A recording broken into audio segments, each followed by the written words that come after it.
16 소년 4.19 혁명의 발화점이 된 고 김주열 열사.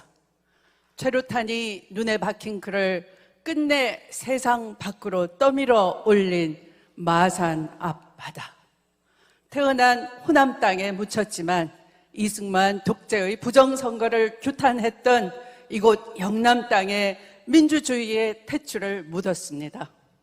그 탯줄은 독재를 뚫고 민주주의 시대를 갈망했던 영호남의 시민들을 묶어주는 동아줄이 되었습니다. 부마 항쟁으로 유신체제의 종언을 고한 민주주의의 성지, 대한민국 산업화의 심장으로 세계 10대 선진국의 산실이 된 이곳 부산, 울산, 경남. 시민 여러분, 당원, 동지 여러분, 기호 6번 추미애입니다. 이번 대선은 촛불혁명을 완수하느냐 다시 퇴각하느냐 일대 결전입니다. 정권을 연장하느냐 못하느냐가 아니라 모두의 죽느냐 사느냐의 싸움인 것입니다.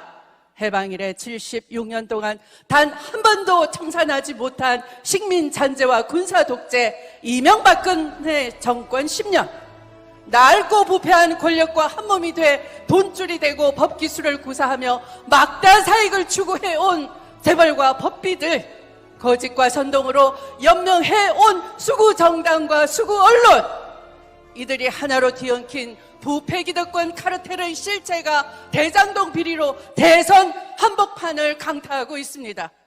우리 어떻게 해야 합니까? 그들과 적당히 타협하고 지나가야 합니까? 아니면 이번만큼은 아이들 미래를 위해, 이 땅의 민주주의를 위해 죽을 각오를 다해 싸워 특권과 반칙의 아성을 기필코 무너뜨려야 하겠습니까? 그런데 사태가 간단치 않습니다. 진실은 명확한데도 밝히고 처벌하는 과정이 너무나 나약하고 답답합니다. 은폐와 왜곡, 적반하장과 내로남불이 진실을 엎을지 불안한 것입니다. 우리 안의 얄팍한 정치적 계산도 원팀 정신을 위협하기 시작했습니다. 그야말로 위기입니다. 비상입니다. 국민 여러분, 지난 5년간 부패 기득권 카르텔은 개혁정부의 재탄생을 결사 저지하겠다는 총력태세를 갖추어 왔습니다. 그들은 촛불정부 탄생으로 위기에 빠지자 그들의 기득권을 굳건히 지키기 위해 자신들에게 충성을 다해온 수구 언론과 정치 검찰을 전면에 내세웠습니다. 그렇기에 그들은 검찰개혁과 언론개혁만큼은 반드시 저지해야 했습니다. 조국과 추미애, 문재인 대통령의 검찰개혁 의지를 관철하던 두 사람은 당연히 검언정 기득권 카르텔로부터 상상을 초월하는 화살바지가 되고 공격을 받아야 했습니다.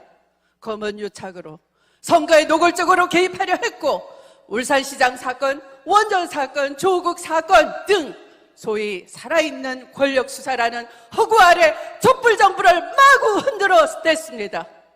우리 안에서조차 겁에 질려 거리를 두기 시작했습니다. 정부 고발 사건은 바로 정치 검찰과 국민의 힘이 민주정부를 무너뜨리고 다시 권력을 움켜잡겠다는 야심으로 내통해온 흉악한 거래였던 것입니다. 단언컨대 이 모든 일들은 타락한 정치검찰 윤석열이 자기 대권을 찬탈하기 위한 검찰 쿠데타 과정이었던 것입니다. 2020년 1월 1일 장관 임명 전날 검찰 출신 곽상도는 저를 울산시장 선거 개입 사건으로 검찰에 고발했습니다. 1월 2일 검찰은 국회 선진화법 위반 사건에 주도적 역할을 했던 검찰 출신 김도읍은 빼주고 대신 여당 의원을 끼워넣는 황당한 기소를 했던 것입니다. 1월 3일 장관 임기가 시작된 날 김도읍은 제 아들의 병역권을 검찰에 고발했습니다. 8개월을 묵혀두었다가 9월 검찰개혁 법안 처리에 때맞춰 수구 언론과 대대적인 이슈몰이 정치 공세를 펼쳐 저를 무참히 공격하는데 써먹었습니다.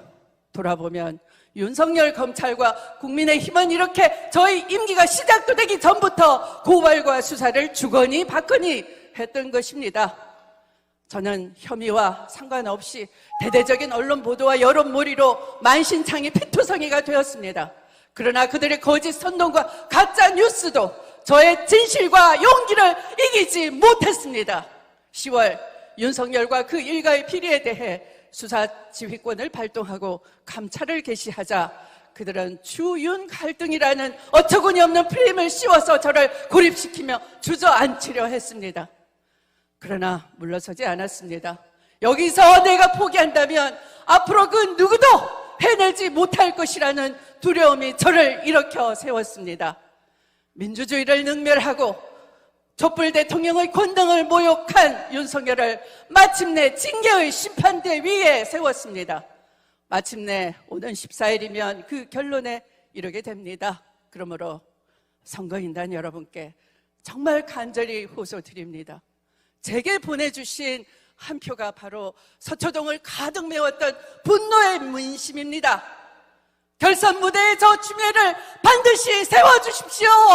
그것은 바로 권력 탄탈을 꿈꿔왔던 정치검찰과 부패 기득권 세력에게 가장 확실한 경고장이자 강력한 응징이 될 것입니다.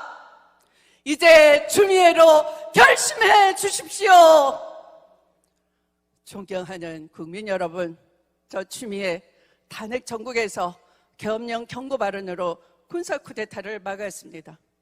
윤석열 정치검찰의 검찰 쿠데타 움직임도 간파를 하고 이를 막기 위해 모든 것을 걸고 싸웠습니다.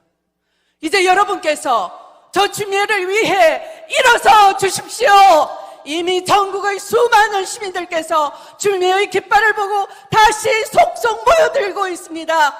이제 노무현, 문재인을 만들고 지켜주신 부울경 시민들께서 저 추미애에게 시대적 사명을 내려주십시오. 다시 일어나 싸워라. 검찰 쿠데타를 제압하라. 부패 기득권 세력과의 전면전을 준비하라. 존경하는 국민 여러분, 정치권은 대장동 특검과 정부합동 수사본부를 주장하고 있습니다. 이런 주장들의 의도는 너무도 뻔합니다. 시간 끌기죠. 물타기입니다. 의혹 부풀리기입니다. 개혁 저항 세력을 제압할 근원과 힘이 있었지만 그들의 수법에 놀아나고 아무것도 하지 않았던 사람들은 민주당 후보로 자격이 없습니다. 그저 선거용 개혁을 말로만 외친다고 믿을 수가 없는 것입니다. 이제 우리는 강력한 촛불개혁을 완수하고 진정으로 나라다운 나라를 만들어 갈 것입니다. 완전히 새로운 개혁 주도 세력을 구축해야 합니다. 우리 안의 낡은 정치 세력과도 결별해야 합니다. 대통령의 이름을 팔고 호가호위 하던 세력들이 또다시 민주개혁정부의 이름을 더럽히게 해서는 안 됩니다. 저 추미애의 깃발을 개혁 주도 세력의 선봉장으로 세워주십시오. 다시 온몸에 화살을 맞더라도 부패 기득권 세력과 한판 승부에서 완전한 승리 저 추미애가 이루어내겠습니다. 원칙과 승리의 여신 기호 6번 추미애에게 힘을 모아 주십시오. 감사합니다.